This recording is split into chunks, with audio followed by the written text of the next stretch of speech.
Computer শিক্ষার্থী ভাই বোনেরা, আপনাদের সামনে আজকে আবারও আমি একটি ছোট্ট ভিডিও নিয়ে আসছি। এই যে দেখেন, আমি একটা এক্সেল শিট ওপেন করে রাখছি, তাই না?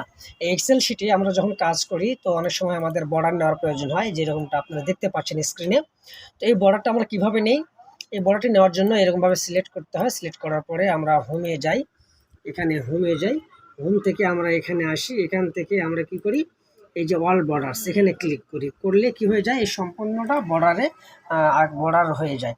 তো এই যে মাউস দিয়ে আমরা বর্ডার নিয়ে আসছি, তো এটাকে আমরা শর্টকাটে কিবোর্ড দিয়ে কীভাবে বর্ডার দেবো, এটার জন্য যে কাজটা আপনাদের করতে হবে সেটি হচ্ছে, আপনারা যেখানে যেখানে বর্ডার দেবেন সেগুলো আপনারা সিলেক্ট করে নেবেন। নেওয়ার পরে আপনারা কিবোর্ডের, আমি আমার আমার এখানে কাছে বর্তমানে কেউ নাই, আমি মোবাইল একা কাজ ভিডিও করতেছি, এই জন্য পারতেছি না এক হাতে। তো কাজ আপনাদেরকে বলে দিচ্ছি।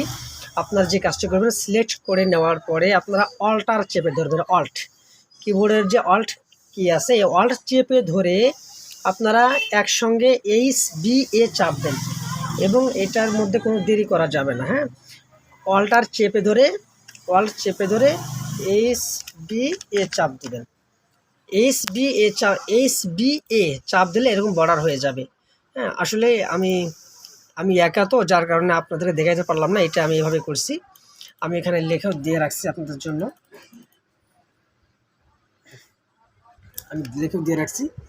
অল্টার চেপে ধরে আপনারা HBA এটা চাপ দিবেন, দিলে ঠিক এরকম সম্পূর্ণটাতে বর্ডার হয়ে যাবে।